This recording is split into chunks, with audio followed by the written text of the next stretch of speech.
Olá, estamos iniciando o nosso primeiro bloco de notícias da manhã aqui da TV da Transparência e hoje é sábado, dia 30 de agosto de 2025. Vamos dar início agora aos nossos destaques desta manhã pelo jornal Folha de São Paulo. Logo no alto, temos aqui o primeiro assunto, que é para uma homenagem. Morre o autor Luiz Fernando Veríssimo, cronista que uniu uma geração de leitores aos 88 anos de idade. O escritor deixa legado de humor fino e observações sociais e se tornou uma das vozes mais queridas e reconhecidas aqui no nosso país. E também temos um texto de Rui Castro. Ele escreve o seguinte: Luiz Fernando Veríssimo falava muito pouco, mas fazia o Brasil inteiro rir. E em entrevista à Folha, no ano de 2020, o autor imaginou como o analista de Bagé receberia Bolsonaro. Agora, sobre um outro assunto, o Folha nos traz aqui um infográfico sobre o mapa da violência. A disputa entre PCC e matadores aumentou violência na zona sul de São Paulo até 2023. E a capital teve alta de homicídios no primeiro semestre.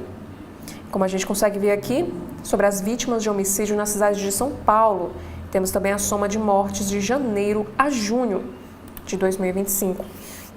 Na editoria de saúde, temos aqui um destaque para o combate ao câncer. Caneta é capaz de detectar se o tumor é maligno em poucos segundos durante a cirurgia.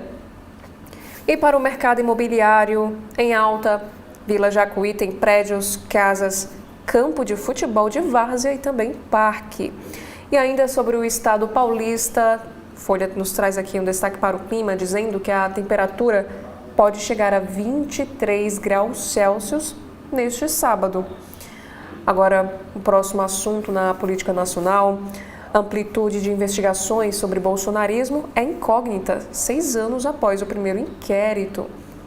E o Supremo Tribunal Federal vai julgar Braga Neto por acusação de coordenar plano golpista. E Bolsonaro deve perder patente militar se condenado em processo no Supremo. Agora, também abaixo, mais uma vez, para a política, aqui diz que o governo Lula envia proposta de orçamento para 2026 com déficit de 23,3 bilhões de reais. Meta fiscal para o ano eleitoral é positiva, em 34,3 bilhões, mas não considera as despesas que ficam fora das regras fiscais. E sobre a violência, áreas de periferia repetem padrão de décadas e concentram homicídios em São Paulo.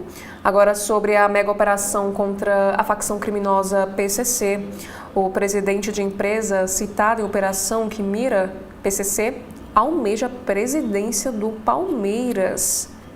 E 20% do combustível de São Paulo passa por investigadas por elo com o PCC. Agora, sobre o centro de São Paulo, que é um próximo assunto. Um policial civil e um ouvidor discutem em frente a bar em São Paulo e esse caso vai parar lá na corregedoria. A gente fotografou o documento de Mauro Caseri, que diz considerar essa ação irregular. E sobre a guerra comercial, o Tribunal dos Estados Unidos decide que tarifas recíprocas de Donald Trump são ilegais. Cobrança continua em vigor, ao menos até 14 de outubro, para dar espaço para recursos. Agora, um destaque internacional é para a Argentina. Aqui informa que a maior crise de Milei até agora, escândalo de áudios, arrisca o resultado na eleição legislativa. E essa revelação de suposto esquema de propina com irmã acontece dias antes de um pleito crucial para a política argentina. E homens pagam até 11 mil para conhecer sugar babies em festa particular em São Paulo. Também um destaque para a Folhinha. Já viu algum robô que dá chilique e que joga xadrez? Pois bem-vindo ao futuro. Basta olhar para os lados para notar atividades desempenhadas por máquina. Agora, na sessão Pare para Ler deste sábado, é sobre meio ambiente. A acidificação dos oceanos está fragilizando os dentes dos tubarões. Estudo busca avaliar os danos causados pelo aquecimento global e entender como isso pode afetar a vida de animais no ecossistema. Agora, nos especiais de hoje, jovens de comunidades tradicionais da Amazônia criam planos de adaptação climática e as organizações lançam frente por justiça climática na COP30. E no caderno Todas, de acordo com a primeira matéria sobre um relatório da ONG, Brasil registra 62 ações por violência política de gênero em 4 anos desde a sanção dessa lei. Já no painel Folha, projeto que proíbe nome de feminicidas em ruas de São Paulo avança. Agora um próximo assunto na editoria de Economia. Primeiro é para o mercado imobiliário. Do econômico ao alto padrão, João Pessoa passa por um boom no mercado imobiliário. E o distrito do Parque do Carmo se adensa com vista para o verde. Também temos aqui uma entrevista. A Bianca Cetim diz que o cliente vê maior valor em imóveis sustentáveis e a empresária da incorporadora defende inclusão de mulher no canteiro de obras. E mais um outro assunto, o Ministério autoriza a servidora a viajar em missão sobre Pizza na Itália, sem desconto no seu salário. Superintendente diz que o objetivo é gerar empregos, não aprender a preparar o prato. E ainda sobre o próximo destaque, mineradora australiana de terras busca investimento nos Estados Unidos para competir com a China. Da editoria de política, Moraes determina a retirada de tornozeleira e desbloqueia rede social e salário de Marcos Duval. E essa revogação atende a pedido de Alcolumbre e ocorre após o senador pedir licença do cargo.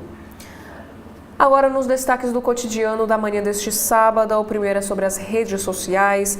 Após o vídeo do influenciador Felca no YouTube, Bel para Meninas e outros canais do YouTube são removidos. Conteúdos violaram políticas de segurança, diz a plataforma, e os influenciadores mirins reclamam. Agora, um caso de racismo, que é um próximo assunto. O homem negro é morto a tiros por um funcionário de mercado em Santo André, no ABC Paulista. E a discussão teria começado após o cliente entrar com um cachorro. E a empresa até o momento não comentou sobre essa situação. Agora nos destaques internacionais, o primeiro é para a Itália. Grupos online com fotos íntimas motivam debates sobre violência contra a mulher. E essa comunidade com milhares de homens expõe imagens com comentários ofensivos. Também temos aqui um destaque para a guerra no Oriente Médio, com shows e falas de ativistas. Flotilha com dezenas de barcos prepara a ida para a faixa de Gaza. E de dirigente sindical, a vereadora do PSOL conhece os brasileiros que estão presentes aí nessa flotilha. E na Venezuela, aqui diz que um relatório denuncia padrão de desaparecimentos forçados na Venezuela. E esses casos aí chegam a 23. E ONG diz que familiares ficam meses sem informações sobre paradeiro de detidos. O destaque para o meio ambiente. Crise de hospedagem domina bastidores da Semana de Clima do Rio. A organizadora diz que programação foi planejada para incluir pessoas que não poderão ir a Belém. Agora, na ciência, vacina contra desinformação funciona em testes sobre eleições e essa estratégia reduz chance de as pessoas acreditarem em teorias da conspiração. E agora o Folha nos apresenta as 5 matérias mais lidas pelo público. A primeira é sobre o Felca, que após um vídeo do influenciador, Abel para Meninas e outros canais do YouTube são removidos. A segunda matéria foi escrita pela Mônica Bergamo, na editoria de política. Polícia Federal teme que Bolsonaro pule muro de vizinho para fugir de condomínio. E a terceira matéria mais lida, por que facções de outros estados, como PCC e CV, não criam raízes no Rio Grande do Sul? E a próxima matéria mais lida é para a guerra comercial. Tarifas recíprocas contra os Estados Unidos levariam meses, mas Brasil tem ferramenta para retaliação rápida. E por último, a quinta matéria do Folha Jus: Justiça revoga medidas cautelares contra Sidney Oliveira. Por último, temos aqui na editoria de cultura 2 destaques para este sábado. Primeiro é uma análise. The Town prefere o certo ao duvidoso e faz a aposta no rap. E no multitela, F1, o filme e trilogia das cores, o que assistir na TV e no streaming neste sábado. Já no Estadão, neste sábado, dia 30 de agosto, temos aqui os 3 destaques para este fim de semana. Primeiro é no Caderno de Cultura. Caetano Veloso fala ao Estadão e elege o autoritarismo como inimigo. Também temos aqui 2 destaques do Caderno Bem-Estar. Quais produtos usam os dermatologistas e os indispensáveis e os supervalorizados? E sobre qualidade de vida, bastam pequenos ajustes na dieta. Dá para comer bem e beneficiar a saúde. Já nesta imagem, temos aqui a seguinte legenda: nas cordas do violão, o passaporte, de Gabriele Leite para o mundo. Formada no Projeto Guri, aos 28 anos, ela tocou no Municipal e está entre 25 nomes promissores listados pela revista Rolling Stone. Já a manchete de hoje é na editoria de Economia sobre as contas da União. Aqui diz que o orçamento federal prevê mais investimento em 2026, ano eleitoral. O déficit real deve chegar a 23,3 bilhões de reais. O projeto de lei orçamentária anual de 2026, apresentado pelo governo, prevê aumento de gastos com investimentos e programas sociais em 2026, ano de eleições. O plano, porém, conta com receitas incertas, despesas obrigatórias em alta e buracos na peça orçamentária. O Bolsa Família não tem previsão de reajuste, mas o governo quer turbinar programas como o Auxílio Gás. Também haverá recursos para o novo PAC e o Pé de Meia. A previsão é de superávit de 34,5 bilhões de reais nas contas públicas, mas a margem de tolerância permite déficit zero. Algumas despesas estão fora dessa contabilidade, como parte do pagamento de precatórios. E com tudo contabilizado, déficit real deve ser de 23,3 bilhões de reais. E como bem pontua aqui nesta manchete, 6,53 trilhões é o total do orçamento, sendo 3,2 trilhões despesas obrigatórias. Já sobre conta em dólar, que é um próximo assunto, a AGU quer cobrar de Eduardo custo com advogados nos Estados Unidos. Também temos aqui sobre o Tribunal de Apelações, que tarifaço sofre revés judicial, mas vale até definição da Suprema Corte. Um Tribunal Federal de Apelações dos Estados Unidos determinou que Trump não pode declarar emergência para taxas de importação generalizadas e deu um prazo até outubro para revisão. E na prática, a Suprema Corte decidirá essa questão. Na editoria de esportes, temos aqui um caso de racismo. E essa violência, esse crime fez a equipe do SESI São Paulo abandonar o torneio na Argentina, e no caso era uma competição de polo aquático. E sobre as eleições, Lula pede ao PT que priorize alianças competitivas em 2026. Também temos um destaque para o Oriente Médio. Israel declara a cidade de Gaza zona de combate e inviabiliza a entrada de comida. E os restos mortais de 2 reféns sob poder do Hamas foram resgatados pelo exército. E sobre sistema financeiro, após a operação contra o PCC, Receita endurece regras para fintechs. As instituições serão fiscalizadas como bancos tradicionais e a suspeita de uso para blindar patrimônio de criminosos. E por último, temos aqui sobre São Paulo, que o Esporte Clube Banespa, em Santo Amaro, deve virar um parque. A Prefeitura publicou o decreto de utilidade pública e essa medida permite a desapropriação de 61,3 mil metros quadrados do terreno. Agora, no Jornal Globo deste sábado, a manchete é uma entrevista que aconteceu com o Lincoln Gaquia, ele que é promotor do Ministério Público do Estado de São Paulo. E na entrevista ele disse o seguinte: PCC passou da fase do fuzil e está em toda a economia. O investigador da facção há mais de 20 anos detalha o uso de atividades legais para lavar dinheiro e critica a baixa coordenação entre órgãos de segurança.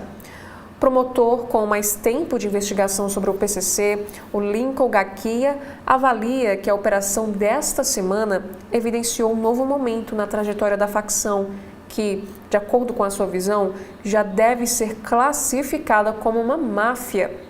No caso da indústria dos combustíveis adulterados, o PCC se aliou a outras organizações criminosas e sofisticou a forma de lavar o dinheiro que se multiplicou com o tráfico internacional.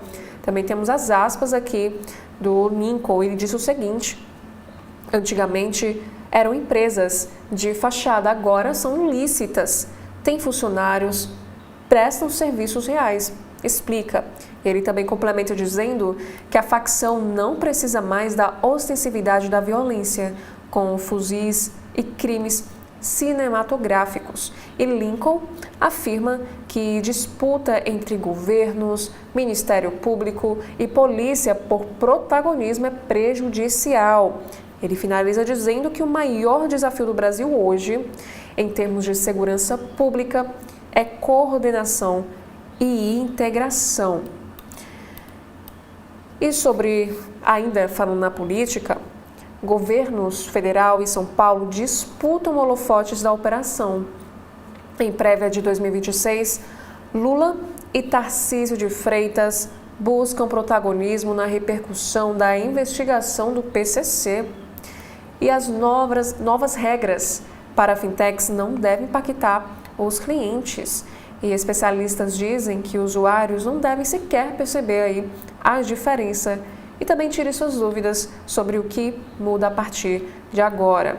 No editorial do Jornal Globo em Destaque, regulação de fintechs precisa ser mais rigorosa. Também temos aqui um assunto em destaque que a polícia prende suspeitos de tramar morte de promotor. Na economia brasileira, o orçamento 2026 prevê corte de benefícios fiscais para cumprir arcabouço. O governo conta ainda com a exclusão de gastos de 57 bilhões das regras fiscais para alcançar meta de superávit.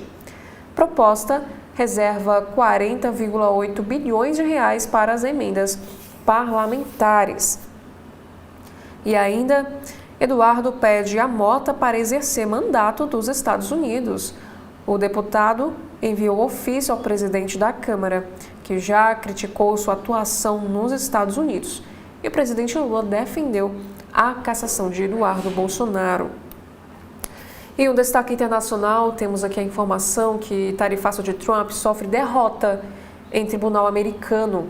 Para a Corte de Apelações, o presidente norte-americano excedeu a autoridade no tarifaço, mas as medidas seguem em vigor, enquanto o governo recorre à Suprema Corte. E também o Globo nos traz aqui um destaque da editoria de saúde: a dor e os traumas do rompimento entre irmãos. Psicólogos afirmam, ou melhor, mostram o impacto da separação familiar, que pode surgir de rancor pessoal ou disputa de bens. E sobre encolhimento, o êxodo de brasileiros no futebol europeu. O número de atletas na Europa é o menor nos últimos anos. E mercados brasileiros e árabe têm absorvido os jogadores. E mais abaixo temos aqui que a festa da gastronomia lá no Rio de Janeiro termina amanhã. E o destaque do segundo caderno: memes, agora ao lado de obras de arte. Uma mania nacional, prática ganha destaque em exposição em São Paulo. Também temos aqui um texto de Anselmo Góes, na edição deste sábado. Ruth de Souza, atriz essencial para a história do teatro brasileiro. E Flávia Oliveira também escreve, Dona e Economist, sabe lá o que é ser uma nação sempre golpeada? E no Capital, o livro mostra as faces brilhante e neurótica do CEO da NVIDIA. E por último, Mercadinho em contagem regressiva. Após quase 2 anos de reforma, o Mercadinho São José, que fica localizado lá em Laranjeiras, já exibe a fachada pronta e obras internas adiantadas. Ainda sem data marcada, o tradicional espaço reabre em setembro, em uma versão contemporânea, sob a batuta da junta local. Agora no Correio Brasiliense, temos aqui a manchete, mais rigor com as fintechs após a operação contra o PCC. A mega operação que desarticulou um esquema bilionário de fraudes e lavagem de dinheiro da facção criminosa Primeiro Comando da capital provocou mudanças na fiscalização das plataformas digitais de serviços financeiros. A Receita Federal passa a exigir, a partir de agora, o mesmo nível de transparência e fornecimento de informações aplicado aos bancos. E a meta é combater os crimes de ordem tributária. Chamada de carbono oculto, a operação uniu Polícia Federal, Receita, Ministérios Públicos e polícias civis de 10 estados brasileiros e atacou o sofisticado esquema de fraudes a partir do comércio de combustíveis, principalmente do etanol. Foram rastreados mais de 52 bilhões de reais em recursos ilícitos, com grande parte desse valor sendo administrado por importantes corretoras fintechs com sede lá na Faria Lima, que é uma avenida que é considerado o coração financeiro do estado de São Paulo. E mais abaixo temos aqui uma entrevista sobre essa situação com Cláudio Ferrer, União para Vencer o Crime. Um dos responsáveis pela operação que desmobilizou um importante braço criminoso do PCC, o superintendente adjunto da Receita em São Paulo, destacou o trabalho realizado por instituições federais e estaduais. E o Cláudio Ferrer, em entrevista, ele diz o seguinte: o objetivo foi quebrar essa espinha dorsal financeira, disse em referência aí à lavagem por meio das fintechs. Também temos aqui uma outra entrevista que aconteceu ao CB.agro, que é sobre a fraude no entorno. Paulo Tavares, do Sindicombustível Distrito Federal, disse no CB.agro que o esquema criminoso descoberto pela Operação Carbono Oculto se repete na região vizinha ao Distrito Federal. Agora um outro assunto na editoria de cidades é sobre o 7 de setembro seguro. A estrutura para o desfile cívico-militar do Dia da Independência está sendo montada na esplanada e hoje haverá ensaio pela manhã com a interdição de pistas. Já no feriado, que cai no domingo, haverá reforço efetivo por causa de manifestações de grupos políticos. Também temos mais um destaque na editoria da Economia, dizendo que o salário mínimo vai a 1.631 no próximo ano, em 2026. E o novo valor está proposto no projeto de lei orçamentária anual, enviado ontem pelo Palácio do Planalto ao Congresso, e representa um reajuste real, acima da inflação, de 2,5%. E atualmente, o piso salarial é de 1.518. A expectativa do mercado é de que o orçamento do governo federal feche o próximo ano com um rombo de 23,3 bilhões de reais. Já na política nacional, temos aqui uma chamada de capa sobre a vigilância a Bolsonaro fora de casa. O Procurador-Geral da República, Paulo Gonet, vetou a presença da Polícia Federal no interior da casa do ex-presidente, mas recomendou fiscalização no exterior do imóvel. E ainda, um próximo assunto também nesta manhã, Lula dispara contra Zema e Tarcísio. Em clima de campanha, há mais de um ano da eleição, o presidente critica governadores de oposição e possíveis candidatos ao Planalto. E próximo destaque na editoria internacional, novos áudios agravam crise na Argentina. Em gravação, voz atribuída a Diego Spagnuolo, que é o ex-diretor da Agência Nacional de Deficiência, cita cheiro podre em volta da irmã do presidente Javier Milei. Karina é suspeita em caso de suborno. E o Correio Brasiliense também nos traz aqui uma homenagem em sua capa na edição deste sábado de manhã. Um título de respeito e igualdade. A Maria Luísa da Silva, a primeira mulher trans reconhecida pela FAB, recebeu o título de cidadã honorária de Brasília, concedida pela Câmara Legislativa do Distrito Federal. E antes de darmos continuidade com os destaques da capa do Correio Brasiliense na edição deste sábado, nós faremos aqui um rápido intervalo.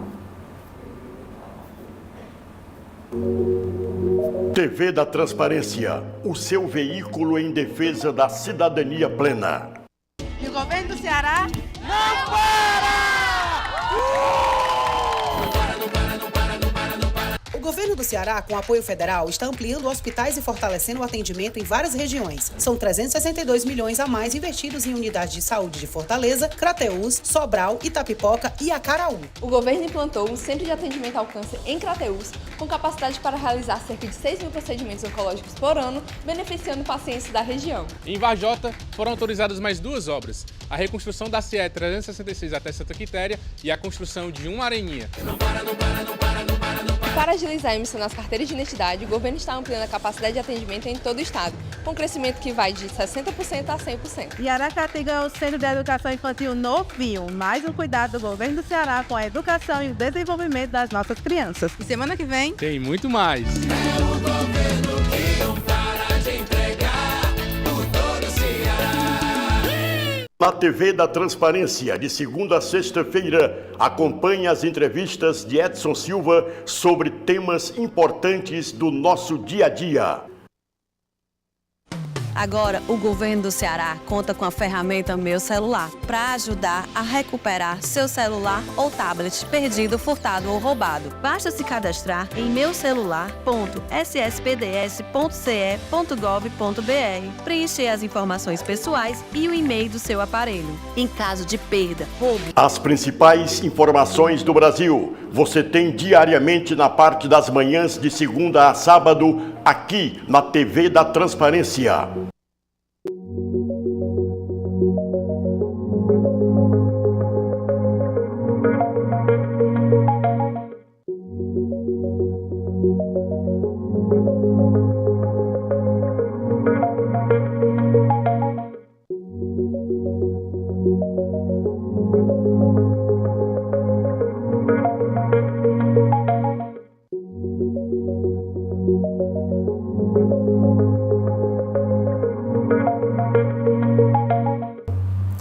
Dando continuidade aos destaques do Correio Brasiliense na manhã deste sábado, temos aqui um destaque do Caderno de Esportes sobre a dança das cadeiras no Brasileirão. Dos 20 clubes da Série A, 12 trocaram de técnico, o dobro da temporada passada inteira da Premier League. Já sobre influenza, temos a informação que o Distrito Federal está em alerta por aumento nos casos. Já no Guará, 12 dias de tortura dentro de uma Kombi. E sobre brincadeiras nordestinas, apaixonadas pela cultura popular, 5 mulheres criaram o projeto Tem Brincante no Cerrado, que leva oficinas de danças e atividades a regiões do Distrito Federal. E por último, no Caderno de Diversão e Arte, temos aqui sobre os sons da floresta. No Cena Contemporânea, na Sala Marins Pena, o pianista e compositor Amaro Freitas apresenta o seu trabalho. E ao Correio, o artista fala sobre música e também a defesa da natureza. Já no jornal cearense O Povo, na manhã deste sábado, temos aqui uma pesquisa qualitativa, que é uma reportagem em destaque do Povo. Evangélicos e católicos se parecem mais do que se pensa sobre política. Já a manchete de hoje é em Cidade sobre o litígio nas terras de Jeri. O Estado aponta erro em área de fazenda e caso é levado à justiça. PGE diz que cartório local incluiu área de posse de 349 hectares na matrícula da propriedade que seria sobreposta ao terreno. E ainda em Cidades, temos um destaque para a Operação Saturação Total. Reforço extraordinário contará com 752 policiais, principalmente na região do Papicu e Vicente Pinzon, que vive acirramento da disputa entre facções criminosas. E na economia, Orçamento Federal prevê salário mínimo de R$ 1.631 para o próximo ano, em 2026. E na economia, os Estados Unidos foram comunicados da medida de retaliação de tarifa pelo Brasil. Já na política, TRE do estado do Ceará caça o prefeito de Choró, acusado de fraudes com emendas. Já um destaque do caderno Vida e Arte, exposição no MIS, debate liberdade, identidade por meio da transformação corporal. E por último, no caderno de esportes, triatleta olímpica cearense Vitória Lopes vai estrear em casa no Challenge Fortaleza. Já no valor econômico, deste sábado, dia 30 de agosto, um destaque aqui para o Legislativo. O líder do governo na Câmara protocola projeto que propõe corte linear de 10% em incentivos tributários. Texto cria regras de responsabilização solidária de bancos, operadoras de cartão e empresas que fizerem publicidade de casas de apostas ilegais. E o texto dessa matéria nos informa que o líder do governo na Câmara, que é o deputado José Guimarães, do partido PT, aqui do Ceará, apresentou ontem, sexta-feira, um projeto de lei que propõe um corte linear de 10% nos benefícios tributários.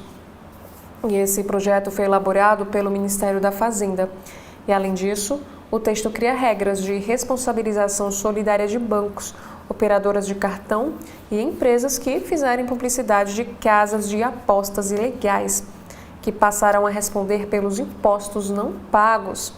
E a estimativa é que o projeto tenha um impacto positivo de 19,76 bilhões já em 2026. E o valor foi incluído nas projeções da Lei Orçamentária Anual de 2026. E na justificativa, Guimarães afirma que o total de gastos com incentivos tributários do governo federal atinge um valor de 564 bilhões em 2024, o que corresponde a 4,8% do Produto Interno Bruto, o PIB. O projeto mantém fora do corte de benefícios como os da cesta básica, do Minha Casa Minha Vida, de entidades sem fins lucrativos e das imunidades constitucionais. Também ficam preservados incentivos já contratados com contrapartida e aqueles com limite global definido em lei. E a justificativa diz o seguinte: a redução proposta não busca a eliminação completa desses benefícios, mas sim uma modulação que permita ao Estado reaver parte da receita perdida, sem, contudo, inviabilizar a competitividade do setor produtivo ou prejudicar programas sociais estratégicos, diz a justificativa. O texto também determina que bancos, operadoras de cartão e meios de pagamento passam a responder solidariamente pelos tributos, caso permitam transações de casas de apostas não autorizadas, Pessoas ou empresas que divulgarem propaganda de sites ilegais de apostas também podem ser responsabilizadas.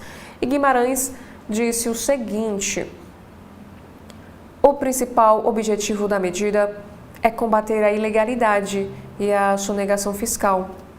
Ao responsabilizar solidariamente as instituições financeiras e de pagamento que facilitam transações de operadores não autorizados, a proposta cria um mecanismo eficaz para bloquear o fluxo financeiro de atividades ilícitas e garantir o recolhimento dos tributos devidos, argumentou Guimarães.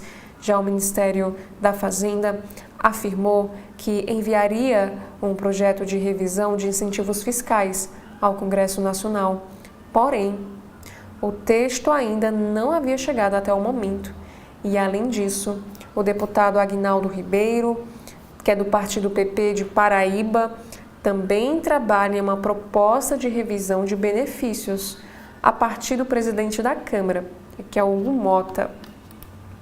Também temos aqui, no Valor Econômico, uma matéria em destaque que a Comissão do Senado deve analisar projeto que tira o impacto do tarifaço na meta fiscal na próxima semana. E esse PLP exclui os 9,5 bilhões em despesas do pacote contra o tarifaço imposto por Donald Trump das metas fiscais de 2025 e 2026. O chamado Projeto de Lei Complementar, que é o PLP, que retira as despesas do pacote contra o tarifaço dos Estados Unidos da meta fiscal, apresentado pelo líder do governo no Senado, Jacques Wagner, deve ser analisado na Comissão de Assuntos Econômicos da Casa, já na próxima semana. E o relator escolhido foi o senador veneziano Vital do Rego. Ao apresentar uma medida provisória com políticas de mitigação dos efeitos da tarifa de 50% a produtos brasileiros, o Executivo ainda precisava enviar projeto de lei complementar para retirar esses gastos da meta fiscal. E coube a Wagner protocolar este texto. O PLP exclui os 9,5 bilhões de reais em despesas do pacote contra o tarifaço das metas fiscais de 2025 e 2026. E esse valor é composto pelos 5 bilhões do benefício tributário do regime especial de reintegração de valores tributários, que é o chamado Reintegra, e pelos 4,5 bilhões de reais em aportes em fundos garantidores feitos fora da meta fiscal.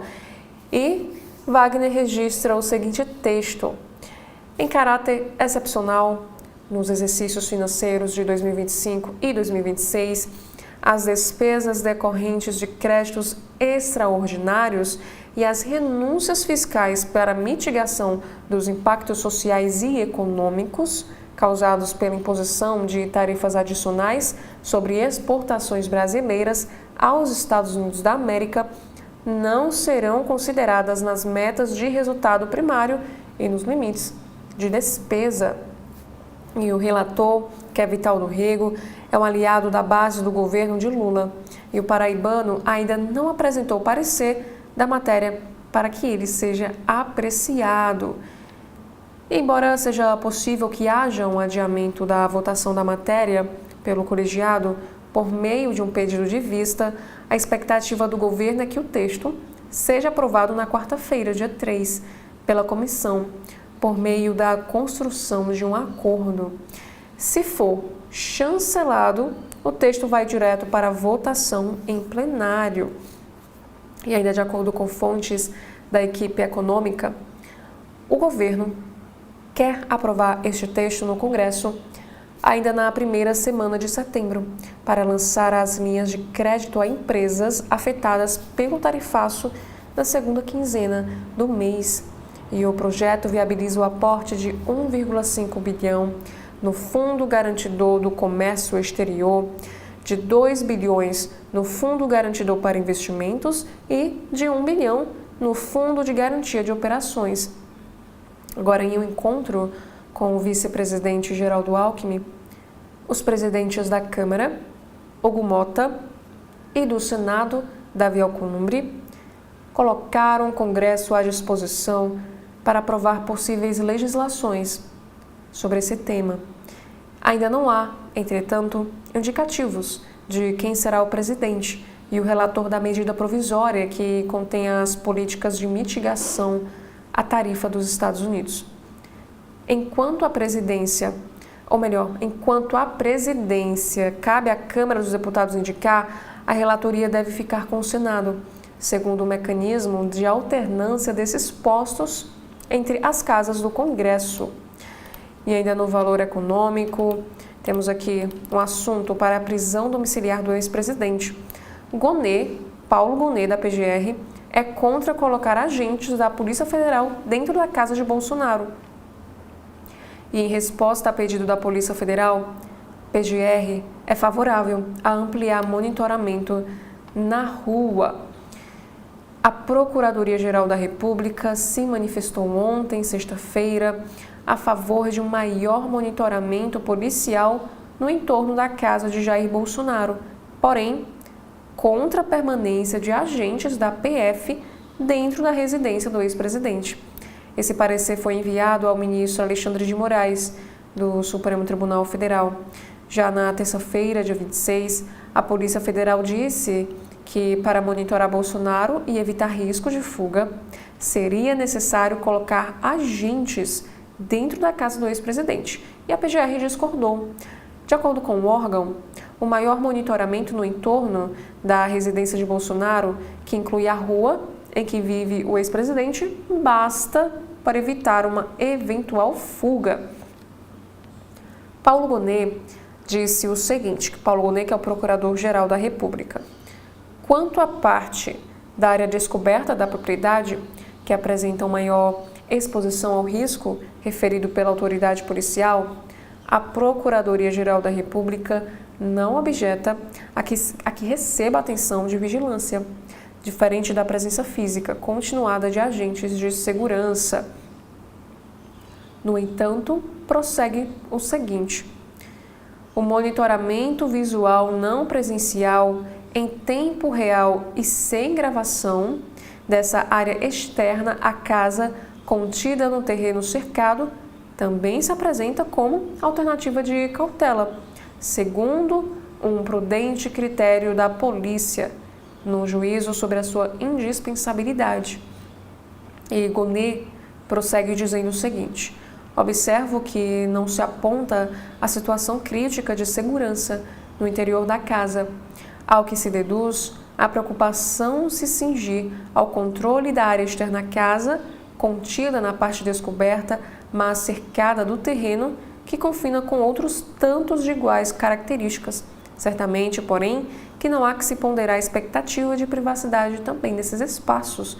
E como bem relembra o valor nesta matéria, que na terça-feira passada, Moraes determinou que Bolsonaro seja monitorado em tempo integral e que policiais fiquem de prontidão próximos à casa do ex-presidente em Brasília, onde ele cumpre aí a prisão domiciliar. E essa medida foi tomada após o líder do PT da Câmara, o deputado Lindenberg Farias, afirmar que havia risco concreto de fuga do ex-presidente. E a Procuradoria-Geral da República manifestou-se na segunda-feira, dia 25, a favor do monitoramento extra. E o policiamento será feito pela Polícia Penal do Distrito Federal. E pouco depois, a Polícia Federal afirmou que o risco de fuga justifica a permanência de agentes dentro da casa de Bolsonaro. E no pedido para atuar dentro da residência de Bolsonaro, a Polícia Federal argumenta que, mesmo com equipes de monitoramento, a tornozeleira eletrônica não é uma medida impeditiva à fuga do ex-presidente, já que essa ferramenta opera por meio de chip e depende de sinal de operadora de telefonia. E sobre o julgamento agora de Bolsonaro, que é a próxima matéria em destaque nesta manhã de sábado. Mais de 3.000 pessoas pedem para acompanhar sessões no Supremo Tribunal Federal. Ex-presidente e outros 7 réus da trama golpista começam a ser julgados pela primeira turma já no dia 2 de setembro. O Supremo Tribunal informou que 501 profissionais de imprensa do Brasil e de outros países foram cadastrados para a cobertura do julgamento do ex-presidente Jair Bolsonaro e dos outros 7 réus do núcleo crucial da trama golpista que começa na terça-feira. A Corte também informou ter recebido pedidos de 3.357 pessoas para acompanhar as sessões nas dependências do tribunal. E estão reservados 5 dias para o julgamento, que serão 2, 3, 9, 10 e 12 de setembro. Nos dias 2 e 9 e 12, as sessões ocorrerão entre 9 horas da manhã e 19 horas da noite. E agora, nos demais dias, em razão das sessões plenárias, o julgamento ocorrerá somente pela manhã, de 9 horas ao meio-dia. E Bolsonaro e outros 7 réus do núcleo crucial da trama golpista serão julgados pela primeira turma do Supremo Tribunal Federal, composta por 5 dos 11 ministros que integram a corte, que é o Alexandre de Moraes, ele que é o relator, Cristiano Zanin, que é o presidente, Flávio Dino, Luiz Fux e Carmen Lúcia. E esse grupo é acusado pela Procuradoria-Geral da República de liderar uma organização criminosa que teria atuado para manter o ex-presidente no poder, mesmo após a derrota nas urnas em 2022 para o presidente Lula. E todos os réus negam essas acusações. E ainda de acordo com o Supremo, o julgamento será na sala de sessões da primeira turma. E por ser um espaço limitado, foram reservadas 80 cadeiras para os jornalistas, a serem ocupadas por ordem de chegada. E haverá ainda um espaço na área externa do prédio com telão e cadeiras para a imprensa. Somente jornalistas, cinegrafistas e fotógrafos credenciados poderão permanecer nessa área, que será localizada no térreo do anexo 2. Agora, o público que se inscreveu para acompanhar o julgamento nas dependências do tribunal será acomodado na segunda turma. Haverá 150 lugares disponíveis e as pessoas serão divididas por sessão. Elas serão informadas previamente por e-mail a respeito dessa autorização.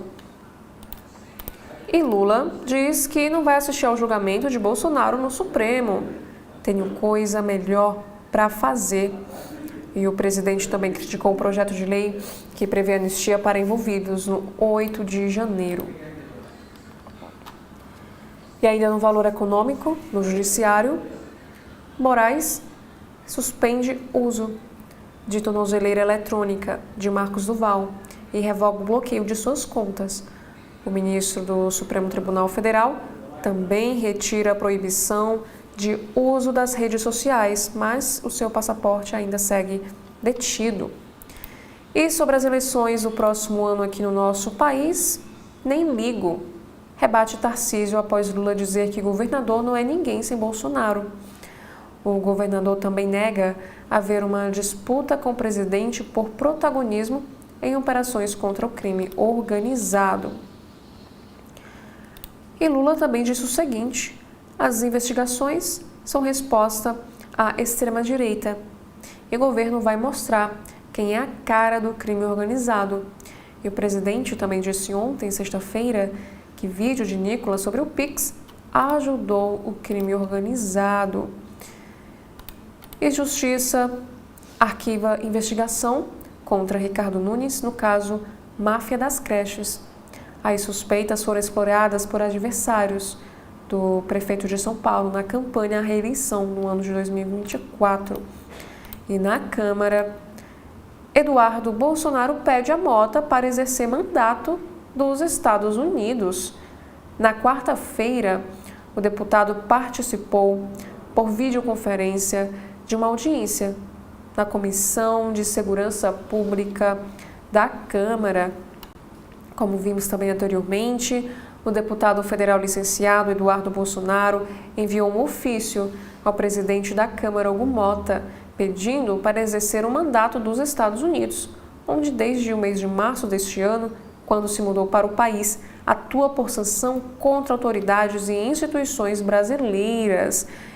E no texto, de acordo com o portal G1, ele pede que a Câmara crie mecanismos para que ele possa exercer a sua função de maneira remota e argumenta que flexibilizações semelhantes foram adotadas na pandemia da Covid-19.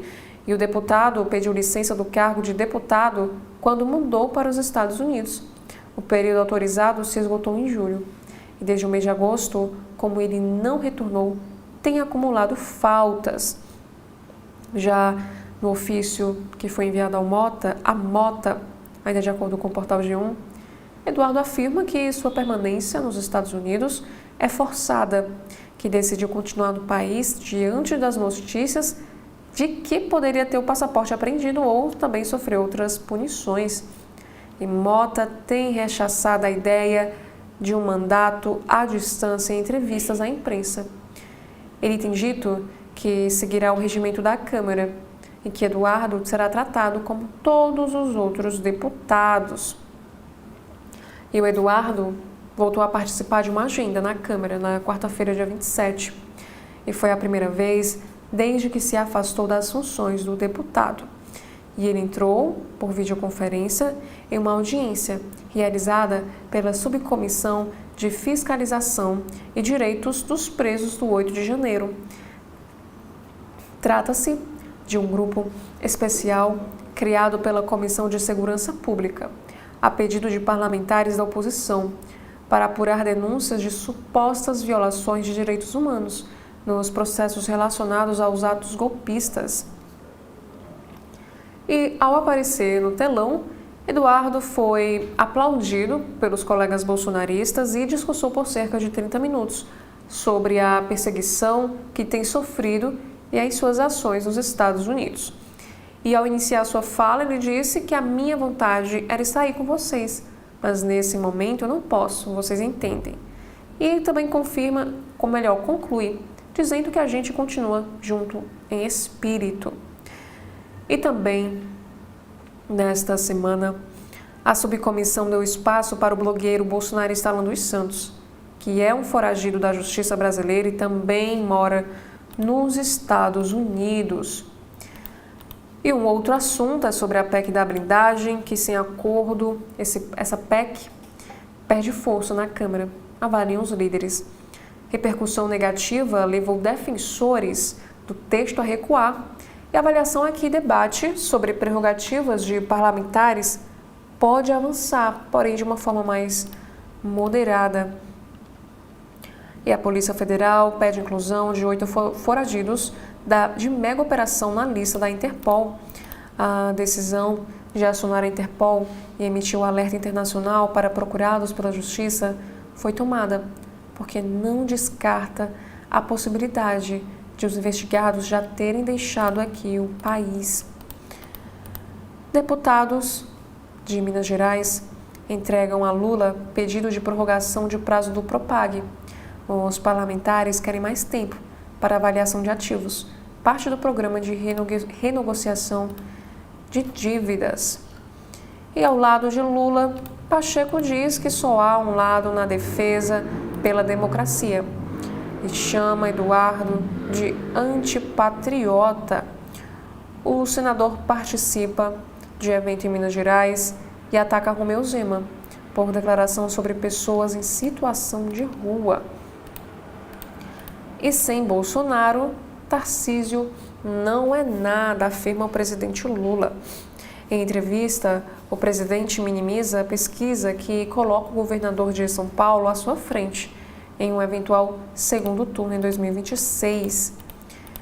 E um outro destaque também no Valor Econômico deste sábado, relator da PEC da Segurança na CCJ defende aprimorar texto na comissão especial após a operação da Polícia Federal.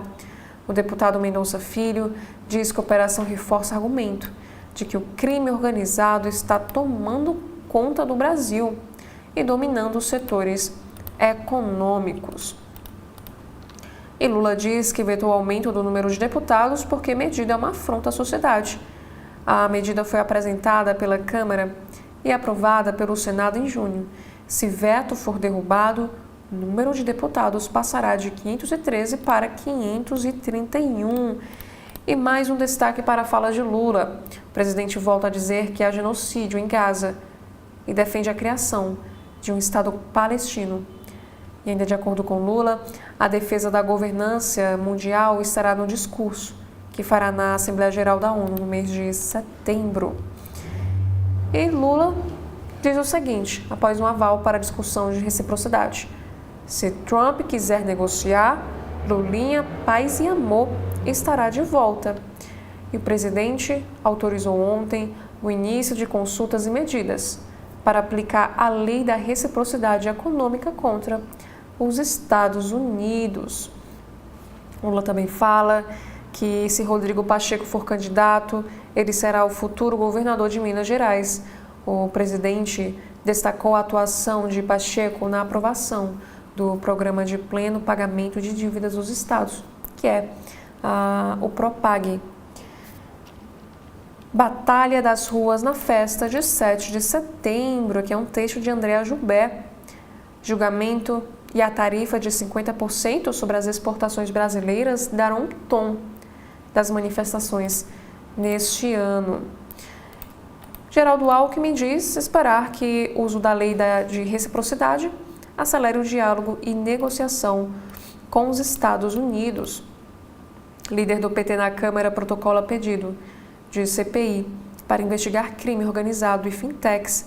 O deputado Lindenberg Farias diz que comissão permitirá mapear com precisão as práticas ilícitas e os agentes envolvidos, públicos e privados. Relator de CPI reclama de Senado negar lista de congressistas que receberam careca do INSS. Já na próxima matéria, no Valor Econômico, Nicolas Ferreira diz que não vai colar tentativa de ligar o seu vídeo sobre o Pix à operação contra o PCC. O deputado federal pelo PL de Minas Gerais bateu boca com o colega Guilherme Boulos, que é do PSOL de São Paulo, durante um debate ao vivo em emissora de TV sobre a mega operação da Polícia Federal envolvendo a organização criminosa. E Tarcísio cobra a atuação do Congresso para aprovar projeto que mira o crime organizado. O governador defende texto que cria devedor contumaz para coibir fraudes e sonegação. Bem, temos aqui uma notícia que Brasil fecha a venda de 4 aeronaves A-29 Super Tucano da Embraer ao Panamá. O presidente panamenho, que é o José Raul Mulino, reuniu-se com o presidente Lula no Palácio do Planalto, onde firmaram acordos para maior cooperação.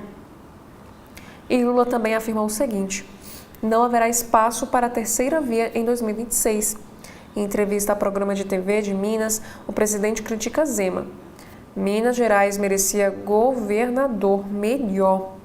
E antes de darmos continuidade com os destaques do site do Valor Econômico, na edição deste sábado de manhã, vamos fazer aqui um rápido intervalo.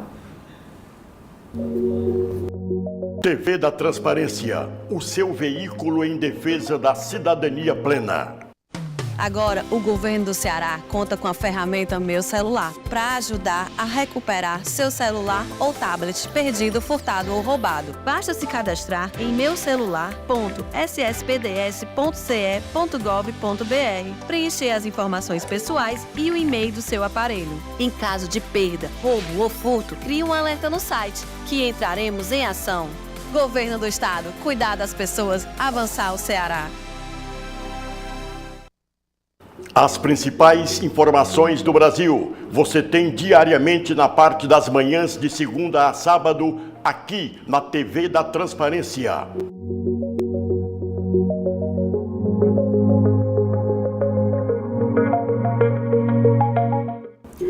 Dando continuidade com as matérias em destaque no Valor Econômico de hoje, temos aqui a seguinte notícia: que Tarcísio vê dia histórico e cobra trabalho conjunto contra o crime organizado.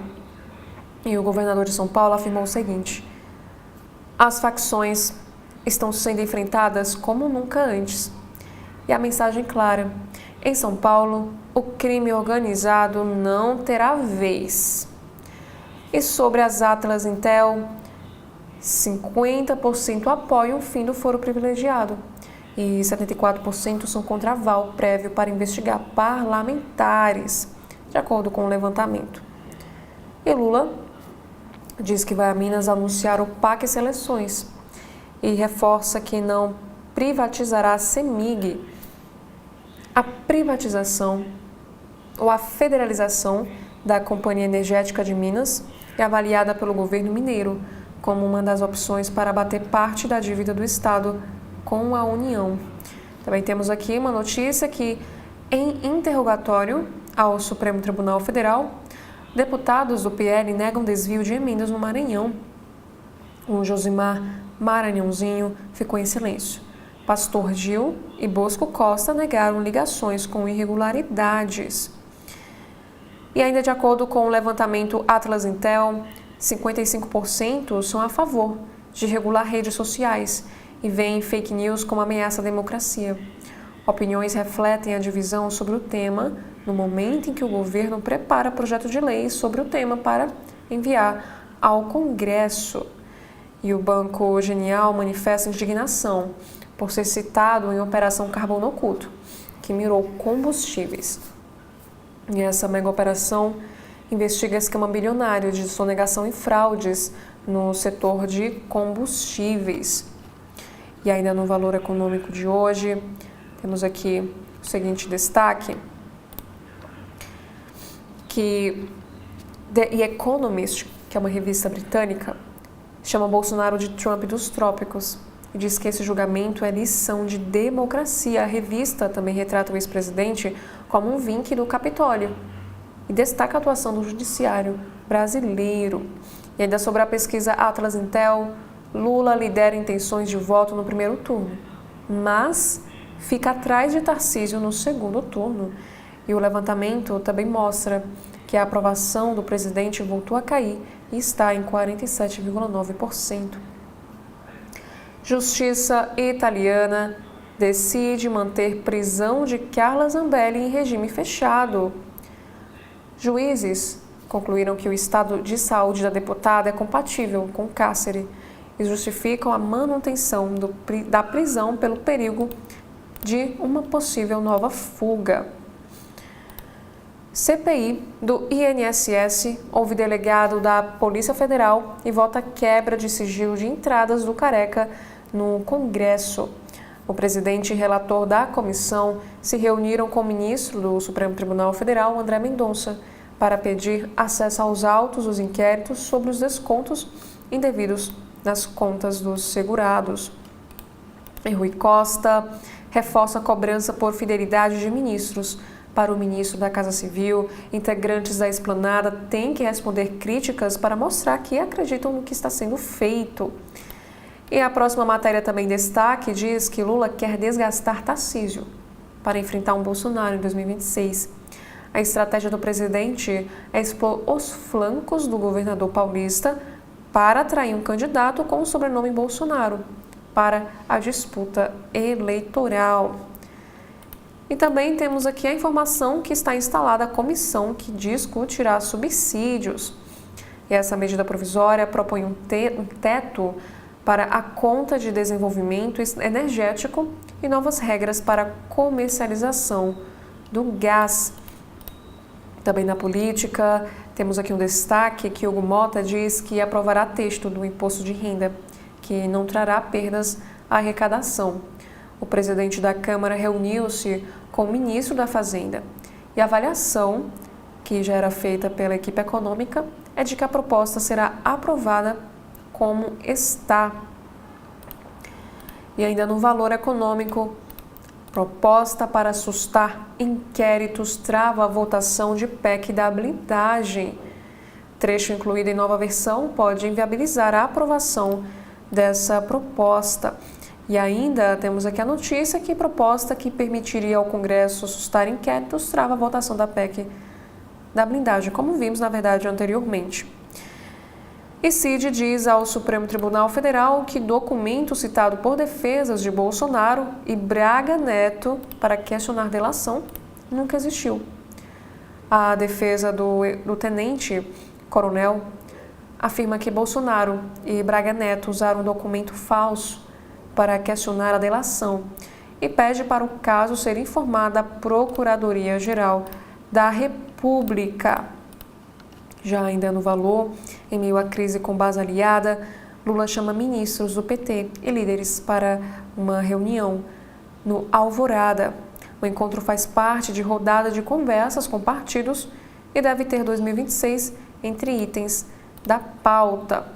Também temos aqui a informação que Alcolumbre retira de pauta pela terceira vez projeto que muda a lei da ficha limpa. E o texto altera a forma como o prazo de inelegibilidade é calculado. O presidente do Senado, Davi Alcolumbre, retirou no dia 27 passado de pauta pela terceira vez este ano o projeto de lei complementar que padroniza o tempo que um político pode ficar inelegível para 8 anos. E nessa prática, o texto diminui o tempo de inelegibilidade em determinados casos. E o projeto já havia sido colocado e retirado da pauta do plenário pelo menos 4 vezes nos últimos 2 anos, também por falta de consenso entre os líderes partidários para sua votação. E para conseguir a aprovação, o relator, que é o senador Everton Rocha, chegou a acatar emendas de governistas e de senadores contrários à proposta. E mesmo assim, os parlamentares não chegaram a um consenso.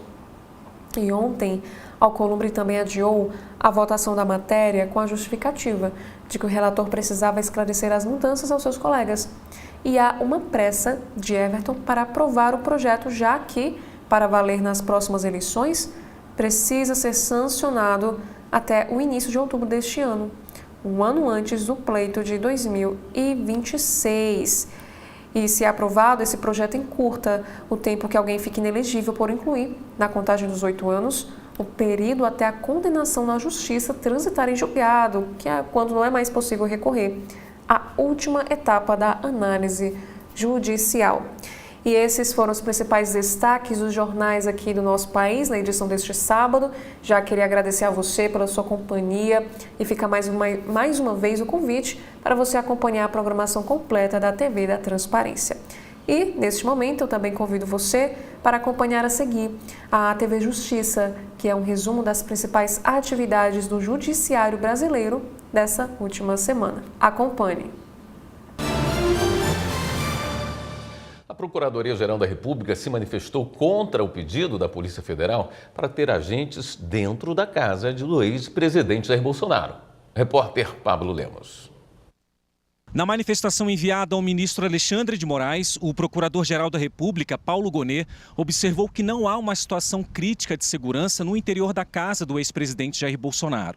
No entanto, o procurador reforçou a necessidade de policiamento na área externa, como ruas próximas ao condomínio.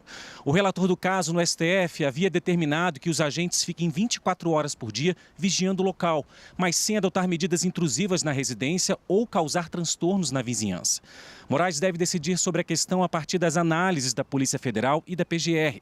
A vigilância ao redor da casa do ex-presidente foi ordenada devido a riscos de fuga detectados em mensagens e planos de asilo encontrados no celular dele.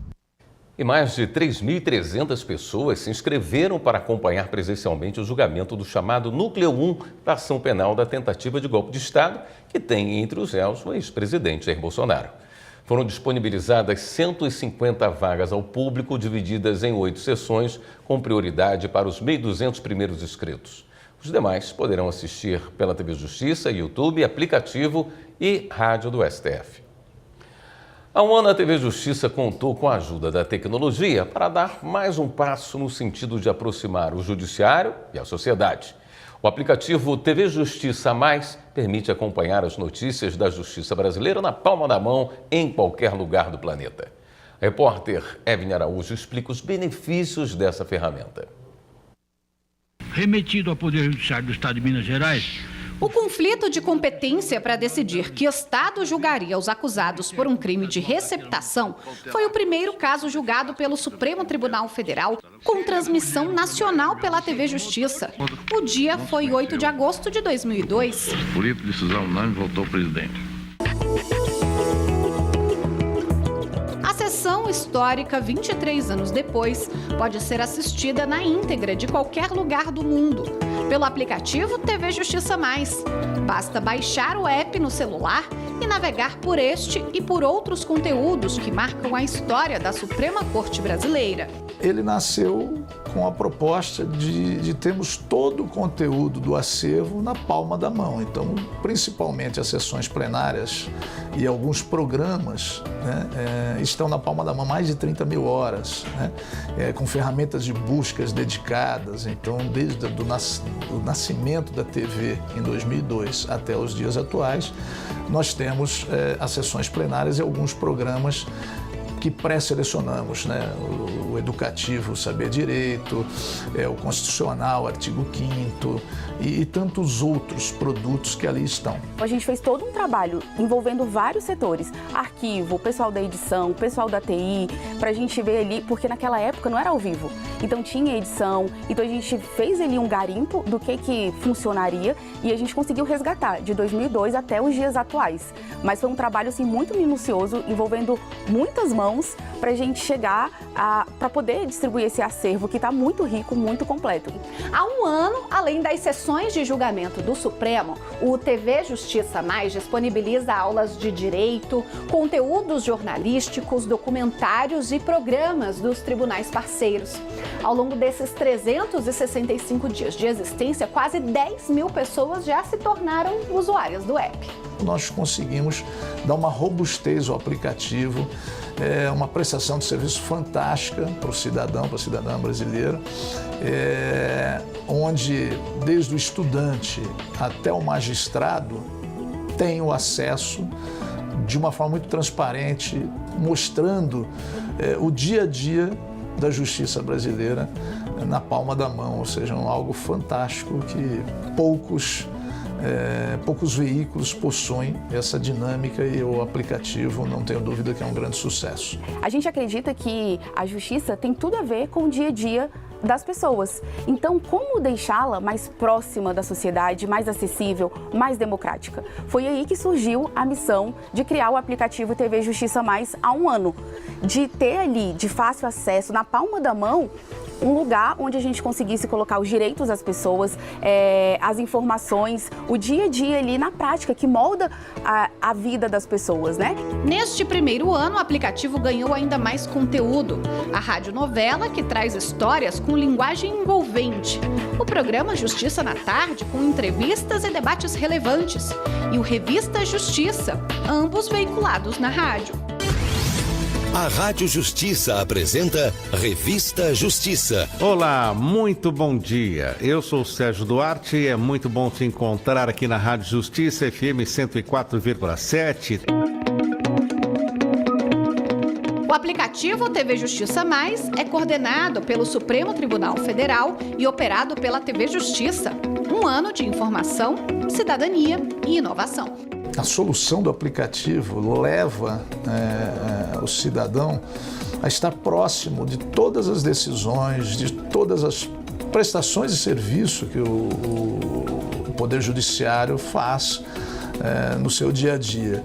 E a tendência é que a gente cada vez mais vá agregando, né, conteúdos de todos os entes desse Poder Judiciário e que tem um facilitador de estar na palma da mão. A gente recebeu um comentário, esses dias eu estava no celular, eu estava no ônibus com meu celular estudando pelo Saber Direito. Eu acompanhei a transmissão da sessão plenária do TST no meu carro enquanto eu dirigia, porque eu loguei lá no aplicativo e consegui acompanhar. Então esse era o maior objetivo, entregar para as pessoas de fácil acesso, ali na palma da mão, as notícias que impactam o dia a dia dela. Hoje todo mundo tem um celular, hoje todo mundo consegue baixar um aplicativo e acompanhar.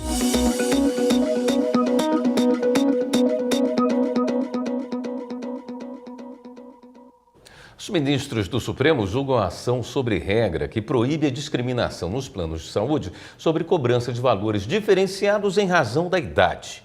Marta Ferreira tem os detalhes. A questão envolve reajuste da mensalidade com base na idade dos usuários. A ação busca impedir a aplicação retroativa do Estatuto da Pessoa Idosa nos contratos de plano de saúde. A Confederação Nacional das Seguradoras, autora da ação, argumenta que a retroatividade de nova lei para alterar contrato celebrado antes da sua vigência acaba frustrando as expectativas das partes e provoca desequilíbrio econômico, podendo causar o colapso do sistema de assistência de saúde. O processo foi levado para ser julgado em plenário virtual. A Advocacia Geral da União se manifestou contra a aplicação do Estatuto do Idoso aos planos de saúde contratados antes do início de sua vigência. O relator do caso é o ministro Dias Toffoli. Toffoli votou no sentido de se declarar a constitucionalidade do trecho em análise, mas conferindo ao dispositivo interpretação conforme a Constituição, a fim de se esclarecer que tal norma não incide nos contratos celebrados antes de 30 de dezembro de 2003, data de início da vigência do Estatuto da Pessoa Idosa. O prazo para os demais ministros apresentarem o voto termina no dia 5 de setembro. A seguir, STM nega pedido para que um acidente de trânsito envolvendo uma viatura do Exército seja julgado pela Justiça Comum. E ainda, Paulo Gonet é indicado pelo presidente Lula para ser reconduzido ao cargo de Procurador-Geral da República. Voltamos em instantes.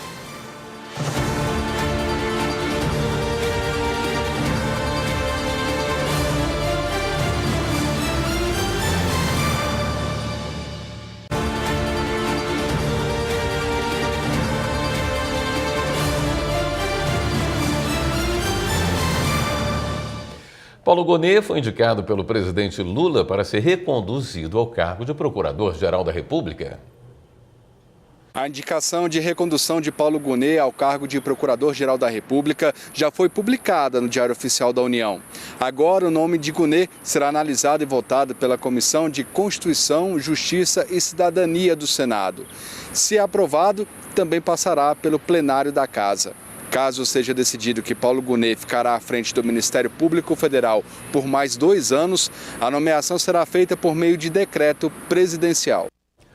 O Grupo de Atuação Especial de Combate ao Crime Organizado do Ministério Público de São Paulo e o 1º Batalhão Militar de Campinas fizeram hoje a Operação Pronta Resposta para desarticular um possível plano para matar um dos promotores de justiça que atuam no GAECO. Há meses, os promotores vêm conduzindo uma investigação para apurar delitos de uma organização criminosa armada, tráfico de drogas e lavagem de dinheiro. A Justiça expediu 3 mandados de prisão temporária e 4 mandados de busca e apreensão. Foram presos 2 empresários que atuam no ramo de comércio de veículos e de transportes. Um dos envolvidos é apontado como um dos grandes operadores do tráfico de drogas no Brasil.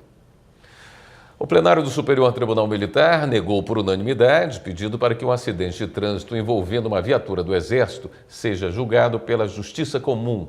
Repórter Fernanda Porto. O caso em questão trata de um motorista que bateu em uma viatura do Exército em uma rodovia do Rio Grande do Sul e recorreu para questionar a competência da Justiça Militar da União para processar e julgar acidentes de trânsito que envolvam militares. O fato ocorreu em agosto do ano passado, quando o motorista de uma carreta que transportava adubos bateu em uma viatura do Exército. 10 militares que estavam dentro do veículo sofreram lesões corporais graves e foram encaminhados ao hospital. A perícia concluiu que a batida ocorreu em um dia de chuva com pouca visibilidade, enquanto o caminhão trocava de pista, o que evidencia possível imprudência do motorista. Ao analisar o caso durante a sessão virtual de julgamento, todos os ministros do Superior Tribunal Militar seguiram o voto do relator, o ministro Périx Aurélio Lima de Queiroz, que negou o pedido. A decisão confirma a competência da Justiça Militar da União para processar e julgar acidentes de trânsito que envolvam militares. Uma rede com 450 instituições credenciadas e mais de 2.000 trabalhadores voluntários tem feito uma transformação social em Porto Alegre com a aplicação de penas alternativas. O repórter Roger Silva mostra esse trabalho realizado em parceria com o Tribunal de Justiça do Estado. A Vara de Execução de Penas e Medidas Alternativas atua em acordos e condenações de réus por crimes considerados de menor potencial. Ao invés de perderem a liberdade, eles ganham a chance de negociar uma volta por cima, refletindo sobre seu lugar na sociedade. Quando ela vai para um meio fechado, ela fica com um trauma. A maioria diz isso, assim, né? O trauma é muito grande, é horrível passar por aquele lugar, né? E a pessoa em alternativa penal, ela sabe que tem uma consequência, que isso é consequência do delito, do ato dela. Mas é bem mais leve. O sistema prisional, né, hoje como o STF já reconheceu o estado de coisa inconstitucional, é um ambiente que sistematicamente viola direitos humanos. A sociedade geral acha que a prisão resolve todos os problemas, e não é verdade. Tanto é que a gente tem um alto índice de reincidência. Né? Pessoas que passam pelo sistema prisional, né, dependendo do período de avaliação, dá para a gente afirmar que até de 70% e 80% acaba retornando com um novo crime. No caso do Centro Social Marista, que atende milhares de pessoas no Rubem Berta, o auxílio pecuniário do Tribunal de Justiça proporcionou um curso profissionalizante em culinária, padaria e confeitaria. Às 18 horas de aulas gratuitas para 30 moradores da comunidade Mário Quintana, contou com a ajuda de 3 voluntários. Armando e seus filhos, Rafael e Pedro, que foram condenados por irregularidades contábeis nos postos de combustíveis em que trabalhavam. Os 3 encontraram a oportunidade de regularizar sua situação com a justiça enquanto aprendem e ajudam a comunidade. Aqui eu fiquei no céu, né? Comparado com outras coisas que poderiam ter acontecido, né? Sim. Até minha esposa dizia, vai que o projeto é bonito, tu tá fazendo um trabalho social, tu vai ajudar, né? Quando a gente começou, a gente foi muito bem acolhido já, né? Bem no início, assim, já. Além da prestação de serviço comunitário, cada pessoa condenada a uma pena alternativa precisa pagar uma multa. Os valores arrecadados pela VEPMA são encaminhados para estas mesmas instituições que acolhem prestadores de serviços através de editais. É o ciclo completo de ressocialização humana sem depender do encarceramento. Nenhum dos serviços que são prestados, atendimentos aqui, é cobrado. São ofertados gratuitamente por meio de parcerias com órgãos públicos. E o TJ ajuda bastante a gente a executar cada vez mais, atender o número de famílias, como a gente vem fazendo, né? A CIAP basicamente atua numa das penas, que é a prestação de serviços à comunidade, uma das principais que nós executamos. As outras são penas pecuniárias, na verdade a outra é uma pena pecuniária, é um outro trabalho que nós fazemos, que é a gestão dessas penas pecuniárias e destinamos, né, recursos para projetos sociais. A Vara de Execução de Penas e Medidas Alternativas incluiu o SESMAR no último edital de distribuição de valores. As instituições que acolhem prestadores de serviço têm preferência na hora de concorrer pelas verbas angariadas em penas pecuniárias. A gente queria investir nas pessoas, né? Esse é que é o papel do SESMAR, né? Transformar a vida das pessoas que passam aqui por essa comunidade. Entre as cozinhas do bairro com um potencial empreendedor e a saída do desconfortável banco dos réus, quem ganha é a comunidade. A gente cumpriu as horas, mas a parte é gratificante, é muito maior o que a gente fez. Não é simplesmente o cumprimento de uma pena, a presença dessas pessoas que estão aqui junto às instituições está contribuindo. Tu pensa, o cara está aqui porque fez alguma coisa errada. Ele está pagando por isso. E como é bom ele pagar dentro de uma comunidade que não tem um recurso, né? A seguir, Pablo Marçal será julgado em Barueri por difamação e uso de laudo falso contra Guilherme Boulos. E o Supremo já tem maioria para manter preso o ex-jogador Robinho, condenado na Itália por estupro coletivo. Voltamos já.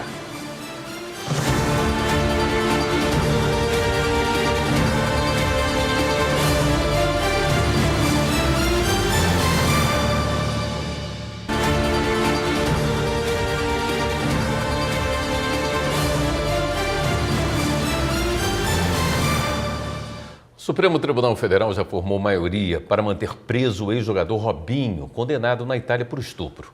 O julgamento em plenário virtual termina hoje. Evne Araújo. Robinho foi condenado a 9 anos de prisão na Itália pelo envolvimento no estupro de uma mulher, ocorrido dentro de uma boate de Milão em 2013. O STF julga um recurso da defesa do ex-jogador contra a decisão do Superior Tribunal de Justiça. O STJ homologou a sentença da Justiça italiana e determinou a prisão imediata do atleta em março do ano passado. De acordo com os advogados, o Tratado de Cooperação em Matéria Penal, assinado pelas duas nações, não permite a efetivação do cumprimento da condenação. Atualmente, Robinho está preso no complexo penitenciário de Tremembé, em São Paulo. A Justiça Eleitoral de São Paulo definiu que Pablo Marçal será julgado em Barueri por difamação e uso de laudo falso contra o deputado federal Guilherme Boulos. Pablo Lemos com os detalhes. A competência para julgar o caso será da Zona Eleitoral de número 386, localizada no Fórum Eleitoral de Barueri, na Grande São Paulo. O motivo é que Pablo Marçal tem residência e endereço profissional na cidade. Além de Marçal, o advogado dele, Tássio Botelho, e o médico Luiz Teixeira da Silva Júnior são acusados pelo Ministério Público Eleitoral por difamação e uso de documento falso contra Guilherme Boulos, do PSOL, durante as eleições. A ação penal também investiga a equipe de Marçal pelo crime de difamação contra Boulos na internet e durante debates transmitidos pela TV Bandeirante. No processo, o Ministério Público Eleitoral pede ao menos 5 anos de prisão ao ex-coach. O reconhecimento da filiação socioafetiva póstuma é possível mesmo se o filho retornar à família biológica. A decisão da terceira turma do Superior Tribunal de Justiça, como mostra a repórter Paloma Carvalho. Eu converso com um homem de meia idade que, aos 2 anos de vida, foi entregue aos pais socioafetivos. Apesar de ter crescido com a família, a adoção legal não foi formalizada. Quando estava na adolescência, o casal que o acolheu se separou e, diante da situação, ele decidiu voltar a morar com a mãe biológica. Adulto, conviveu com o pai socioafetivo até a morte. Nesse período, o pai cogitou fazer o processo de adoção formal, mas o filho desistiu, porque quis manter a mãe biológica no registro de nascimento em agradecimento ao acolhimento que ela ofereceu no período conturbado da separação dos pais socioafetivos. Na ação, o pedido de reconhecimento de paternidade socioafetiva foi atendido pelas instâncias ordinárias da Justiça. O Tribunal de Justiça do Rio de Janeiro rejeitou uma apelação apresentada pelas irmãs socioafetivas. Na decisão, foi avaliado que havia provas suficientes da multiparentalidade. Ao Superior Tribunal de Justiça, as irmãs argumentaram que o pai não expressou o desejo de adotar o menino, conforme previsto no artigo 42 do Estatuto da Criança e do Adolescente. Ao negar o recurso especial das irmãs socioafetivas, a ministra relatora do STJ, Nancy Andrighi, analisou o caso a partir das diferenças entre os institutos da adoção e da filiação socioafetiva.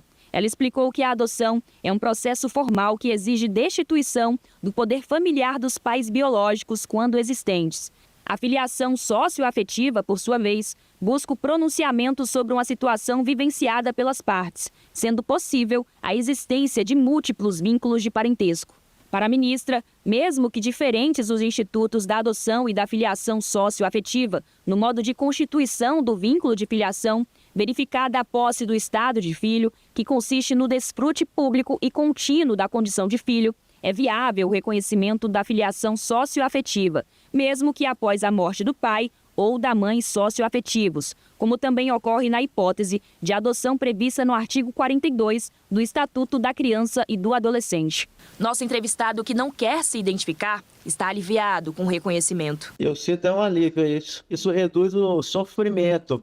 A jurisprudência do STJ ela vem consolidando a aplicação de um princípio muito importante, que é o da afetividade, como um vetor de interpretação do direito de família. A terceira turma do Superior Tribunal de Justiça manteve a decisão que determinou a renovação do contrato entre a Rede Globo e a TV Gazeta de Alagoas. Repórter Samanta Peçanha. A turma entendeu que o juiz responsável pela recuperação judicial de uma empresa pode renovar compulsoriamente um contrato caso seja verificado que ele é essencial para a manutenção das atividades da empresa em crise financeira. No caso julgado pelo STJ, a medida é considerada essencial para a continuidade da TV Gazeta de Alagoas. O pedido de renovação foi feito pela emissora ao Juízo da Recuperação Judicial para prorrogar por mais 5 anos o contrato de retransmissão da TV Globo em Alagoas. O juízo deferiu o pedido por entender ser necessário garantir a manutenção do contrato com a Globo para proteger os empregos e os interesses dos credores. A decisão foi mantida pelo Tribunal de Justiça de Alagoas. A Globo recorreu e o caso foi parar no STJ. O ministro Humberto Martins, cujo voto prevaleceu no julgamento do recurso, explicou que o Juízo da Recuperação tem maior conhecimento sobre as necessidades da empresa e, portanto, pode decidir pela renovação do contrato, que representa mais de 70% do faturamento da TV alagoana. O ministro destacou que a continuidade é essencial para o sucesso da recuperação judicial. O Ministério Público Federal e Eletronorte firmam um acordo para avaliar e reparar danos socioambientais da hidrelétrica em Santarém, no Pará. Márcio Fontinelli. Para que sejam agilizados os estudos e as medidas de reparação às comunidades indígenas que vivem nas regiões próximas à hidrelétrica administrada pela Eletronorte em Santarém, no Pará, o Ministério Público Federal e a empresa assinaram um termo de compromisso socioambiental. Entre outros pontos, o documento garante que a Eletronorte deverá criar mecanismos para alertar sobre a abertura e o fechamento de comportas da usina. Se não cumprir o acordo, a empresa poderá pagar multas com valores de até R$50 mil. Torcedores do Joinville são condenados por agredir rivais de um time do Pará. Ibama apreende 7.000 cabeças de gado criadas em área de desmatamento ilegal na Amazônia e multa frigoríficos. Confira. A Operação Carne Fria fiscalizou frigoríficos e autuou 6 deles em 4 milhões pela compra de gado de áreas embargadas. Outros 12 frigoríficos foram notificados e continuam sob investigação por comprar gado suspeito. A fiscalização também visitou 20 fazendas no Pará e em Rondônia. 10 torcedores do Joinville foram condenados por agredir rivais de um clube do Pará em fevereiro de 2022. As penas somam mais de 100 anos de prisão. Eles foram acusados de associação criminosa, constrangimento ilegal e tentativa de homicídio qualificado. O ataque aconteceu em uma lanchonete em Joinville. 3 suspeitos de tráfico de drogas foram presos em Macapá. Eles usavam uma distribuidora de açaí para vender entorpecentes. A operação cumpriu mandados de busca e apreensão e os suspeitos foram levados à Polícia Federal. Se condenados, podem pegar até 25 anos de prisão e pagar multa. Urnas de barco, de avião, até a cavalo. Em meio às mudanças do clima, a Justiça Eleitoral discute como levar o voto a todos os cantos do país. O tema será destaque no Fórum Ver Democracia, em setembro, no Pará. Repórter Aline Barcelos.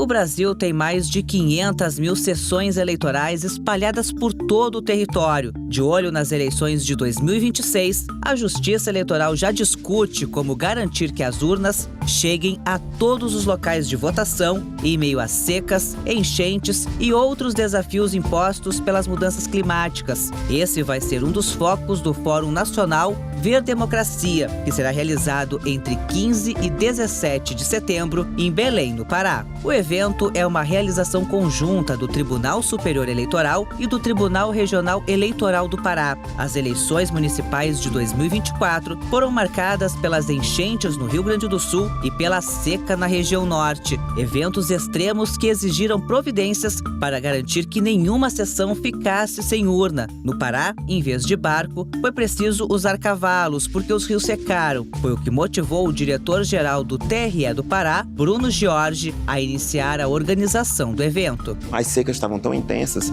que a maré baixou e não tinha como ir de barco, nem dava para ir de carro, porque era um local de rio. A foto do servidor em cima do cavalo com a urna na cabeça. E isso me tocou. O evento também vai falar sobre tecnologia, inteligência artificial e desinformação. O Fórum Ver Democracia é aberto para interessados no processo eleitoral, servidores públicos, magistrados, advogados, jornalistas e estudantes. As inscrições podem ser feitas no portal de eventos do TRE do Pará.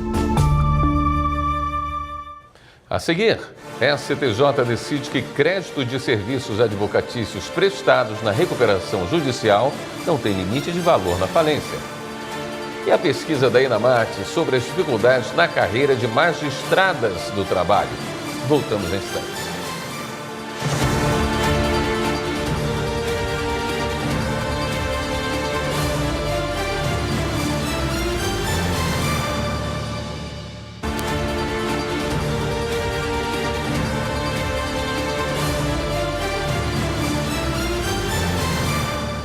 A quarta turma do Superior Tribunal de Justiça decidiu que crédito de serviços advocatícios prestados na recuperação judicial não tem limite de valor na falência.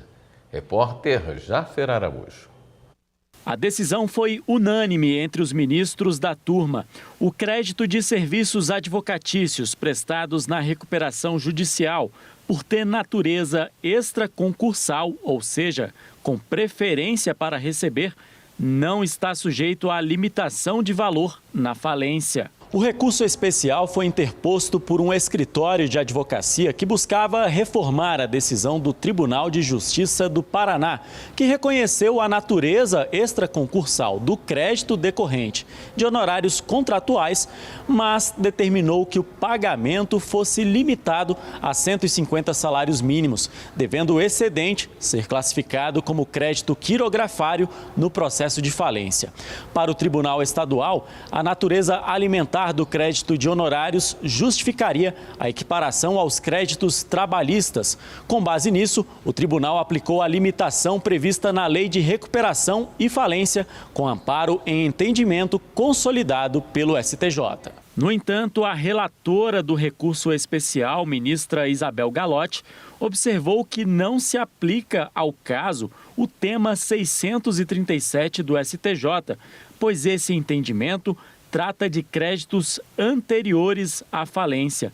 E no caso em análise, os créditos foram gerados durante a recuperação, o que afasta a limitação prevista na Lei de Falências.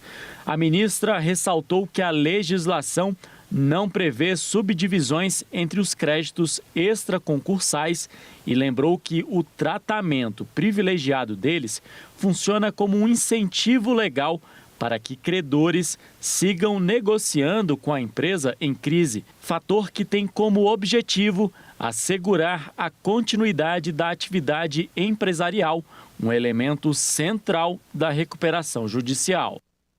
A Escola Nacional de Formação e Aperfeiçoamento de Magistrados do Trabalho, ENAMAT, fez a segunda edição da pesquisa sobre as dificuldades na carreira de magistradas do trabalho. Confira os detalhes do levantamento na reportagem de Samanta Flor. Nos últimos anos, o Judiciário intensificou ações para ampliar a participação feminina e combater desigualdades de gênero.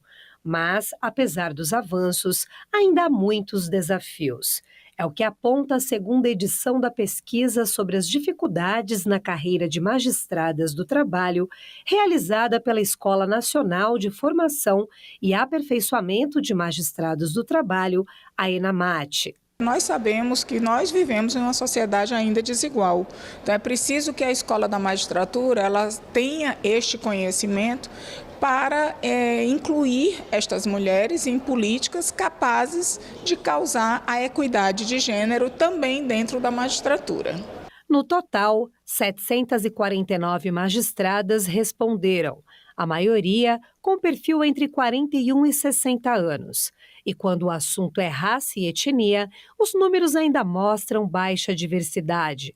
79% se autodeclaram brancas e apenas 15% negras, somando pretas e indígenas. A diretora da ENAMAT ressalta a relevância do estudo para o fortalecimento da igualdade de gênero no Poder Judiciário. Hoje, a magistratura ela é praticamente igual, número de mulheres e homens, no primeiro grau. Quando vai para o segundo grau, a diferença já é enorme. Nós vamos ter quase 75% de homens e um número bem menor de mulheres. Nos tribunais superiores, piora a questão. Então, isso vai permitir que desde a base até o topo da pirâmide do Poder Judiciário haja uma participação de equilíbrio. No bloco sobre cuidados e maternidade, os dados mostram que a maioria das magistradas tem filhos ou enteados. 61% afirmam assumir sozinhas a responsabilidade. Apenas um quarto relata divisão igualitária das tarefas. 15% cuidam de pessoas com deficiência ou doenças graves. Uma política específica de cuidado, ela seria muito importante de ser desenvolvida pelo poder público, pelo poder judiciário, para fazer realmente esse acolhimento dessas mulheres nesses momentos assim, onde ela realmente precisa de um apoio institucional para a progressão na carreira. 68% afirmaram ter sofrido atitudes discriminatórias, como microagressões, violência psicológica e agressão verbal. O assédio sexual foi mencionado por 5,3% das magistradas. Também foram analisados dados da pesquisa sobre o perfil dos aprovados no Concurso Nacional da Magistratura, feita em parceria com o IPEA, o Instituto de Pesquisa Econômica Aplicada. No mínimo, os tomadores de decisão têm que levar em conta que estão selecionando juízes em um dos países mais desiguais do mundo. Ainda é um concurso muito caro, né, que recruta para uma função que supera o oferecimento salarial de R$30 mil brutos como um salário inicial. Não é isso? Isso não é fácil gerir. No entanto, eles também relatam experiências como uma dificuldade muito grande no início da carreira de adaptação quando tem mobilidade territorial, levar a família para um outro lugar, depois como a competição por remoção ela é vivida, percebida. O Tribunal Regional do Trabalho da Bahia fez a entrega da comenda Ministro Coqueijo Costa, uma homenagem a pessoas e instituições que prestam serviços relevantes à sociedade e contribuem com a justiça do trabalho na Bahia. Quem acompanhou foi a repórter Carolina Vasco. Uma noite de homenagens marcou a comenda Ministro Coqueijo Costa, realizada no edifício sede do TRT da Bahia, em Nazaré. Agraciar tantas pessoas tão importantes para o Tribunal Regional do Trabalho, para a Justiça do Trabalho da Bahia. E no Brasil é para nós um motivo de muita honra. Entregue desde 2004, os agraciados são selecionados pelo Conselho da Ordem do Mérito Judiciário do Trabalho da Bahia. Eles recebem a comenda nos graus Gran Cruz, Grande Oficial, Comendador e Oficial. O presidente do Tribunal Superior do Trabalho, Aloísio da Veiga, recebeu o grau Gran Cruz. A Ordem do Mérito é um reconhecimento, não é?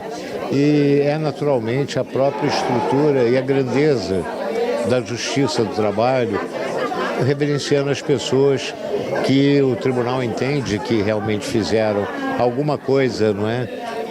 Por esse ramo especializado, pelo direito social, pela justiça social, pelo cidadão em geral. Servidora há 20 anos no tribunal, Marina recebeu o grau oficial. É fruto de um trabalho não só meu, mas de uma equipe toda e estou, assim, muito agradecida. O Judiciário de Alagoas firmou novo acordo com o Executivo e Ministério Público para combater a violência doméstica. O repórter André Risco tem as informações. Assinaram o termo de cooperação técnica o Tribunal de Justiça, Ministério Público, Defensoria Pública do Estado, além das Secretarias de Estado da Segurança Pública, da Mulher e de Ressocialização e Inclusão Social. A partir dessa assinatura, deverão ser desenvolvidas ações conjuntas de combate à violência doméstica e familiar contra a mulher e o feminicídio. O projeto é promovido pelo Conselho Nacional do Ministério Público, juntamente com as iniciativas do Agosto Lilás e Ministério Público de Alagoas, de Mãos Unidas contra o Feminicídio. Acredito que a criação desse fluxo de acompanhamento no tocante às medidas que são implementadas em relação aos agressores, ela vai intensificar, né, a conversão quando necessário, ou até mesmo permitir que ações públicas sejam desenvolvidas para a gente mitigar, né, essa atividade repressiva e ampliar ações voltadas à prevenção. É isso que todos nós esperamos, o presidente do tribunal espera dessa maneira, tem ações efetivas já nesse contexto, o Ministério Público também, o Poder Executivo da mesma forma, a Defensoria da mesma forma. Eu acho que quando você abre um modelo dialogal, esse espaço dialogal, a gente consegue, a meu ver, dar musculatura às ações que já são próprias das nossas instituições. O presidente Fábio Bittencourt destacou a importância de unir forças no combate a este tipo de violência. É muito importante a assinatura desse termo de cooperação com todos os atores que estão envolvidos no combate à violência doméstica e familiar. Ou seja, nós temos que prevenir, nós temos que ajudar e nós temos que reprimir essas violências que são praticadas contra a mulher. O Judiciário de Mato Grosso promoveu uma palestra sobre violência doméstica para profissionais da saúde de Cuiabá. Acompanhe a reportagem de Eli Cristina Azevedo. Com a proposta de sensibilizar pessoas que trabalham na área da saúde sobre como oferecer um atendimento humanizado e sem julgamento às vítimas de violência doméstica, a Coordenadoria Estadual da Mulher em Situação de Violência Doméstica e Familiar, CEMulher, do Tribunal de Justiça de Mato Grosso, realizou uma capacitação com profissionais de um hospital de Cuiabá. A mulher pode muito bem buscar uma ajuda dentro do hospital com alguns sintomas que a equipe pode observar que se trata de violências, ou psicológica ou uma violência física, identificar esses sinais, ter esse contato, essa escuta sem julgamentos, esse olhar humanizado, fazer esse atendimento, prestar essa informação para essa mulher, falar sobre a nossa rede de atendimento, sobre as medidas protetivas, sobre a importância de solicitar essas medidas e também de fazer a notificação. Somos um hospital 75% de mulheres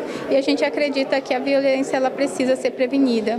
E essas informações são muito importantes para conscientizar e para acolher essas mulheres que ainda passam por esse tipo de situação.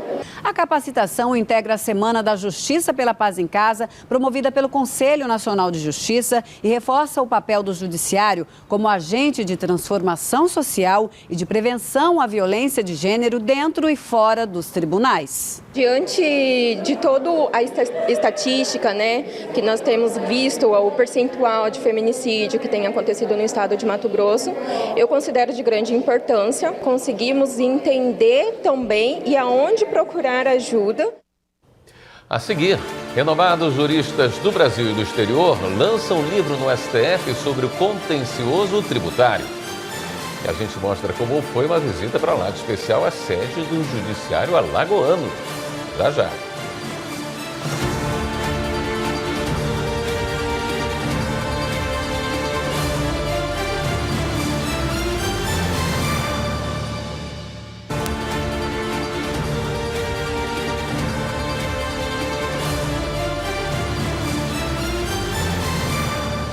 Renomados juristas do Brasil e do exterior reuniram 23 artigos num livro que fala dos diferentes aspectos do chamado contencioso tributário, uma área do direito que lida com os conflitos judiciais entre contribuintes e autoridades fiscais. O repórter Pablo Lemos acompanhou o lançamento aqui no STF. O livro reflete sobre a relação conflituosa entre Estado e contribuinte. A coordenação é do doutor em Direito Tributário, Fábio Luiz Gomes. O termo contencioso foi proposital, não para o desenvolvimento ou aprimoramento de contendas, mas estabelecer teias de confiança entre o Estado e o contribuinte. Seja nas várias compreensões que envolvem essa complexa obra, pois atingem o âmbito judicial, administrativo, penal, tecnológico, etc. Não há mais espaço para uma relação leão-presa, Estado-contribuinte nesses termos. Há de buscar a confiança, a corda necessária para se obter um sistema jurídico tributário justo. Os textos propõem caminhos para a recuperação de créditos tributários e a reorganização das finanças públicas, beneficiando tanto os estados quanto os contribuintes. A publicação reúne mais de 30 renomados juristas de Portugal, Espanha e Brasil. Esse livro ele nasceu de desses triênios da gestão da Comissão de Assuntos Tributários. E nasceu essa obra excelente. O contencioso tributário é, na verdade, o grande calcanhar de Aquiles para a implementação e sucesso da reforma tributária que se espera. O tema pontual que a gente trata é especificamente em relação às garantias, ao seguro-garantia, à fiança e os efeitos que pode ter. O contencioso tributário ele é um tema caro, ácido para as empresas, para os cidadãos, e que a gente tem que sempre dar uma atenção. A Corregedoria-Geral da Justiça Federal realizou inspeção ordinária no Tribunal Regional Federal da 6ª Região. A atividade busca avaliar o funcionamento administrativo e jurisdicional do Tribunal Mineiro. Confira na reportagem de Vera Carpes. O Tribunal Regional Federal da 6ª Região recebeu a equipe da Corregedoria Geral da Justiça Federal. A avaliação verifica o funcionamento administrativo e jurisdicional da nova corte, instalada há 3 anos em Minas Gerais. Nós estamos aqui querendo cada vez mais acertar, já pegando um caminho andado pela experiência de diversos tribunais, mas nós tivemos que fazer, de fato, um tribunal novo. É um tribunal novo, mas com aspirações futuras e presentes. O vice-presidente corregedor do TRF6 também reforçou a importância da inspeção como um apoio para a modernização da justiça de primeiro grau. Eu acho esse momento muito oportuno, muito importante para o nosso tribunal.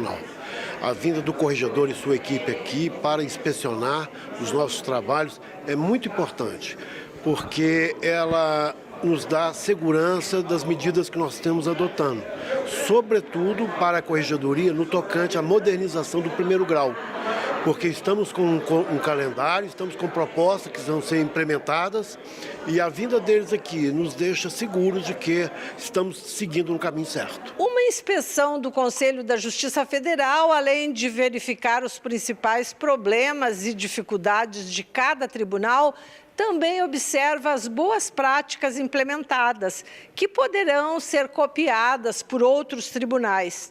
No final das contas, quem ganha é sempre a população. A gente coleta boas práticas em cada tribunal, verifica a situação de cada gabinete, a produtividade, a questão dos servidores, se o quadro de servidores é suficiente, como está estruturado todo o tribunal, a divisão entre turmas e sessões, e a partir daí elaboramos um relatório, coletamos as boas práticas e as publicamos, as divulgamos para que isso também seja disseminado entre os outros tribunais. Encerrando a abertura da inspeção, o Corregedor-Geral da Justiça Federal, ministro Luiz Felipe Salomão, ressaltou que o objetivo é contribuir para que a Justiça Federal funcione cada vez melhor. E a ideia de uma correição, de uma inspeção, é justamente contribuir, fazer com que toda a equipe da Corregedoria possa trabalhar junto com o tribunal, identificar quais são os problemas, tentar apresentar soluções.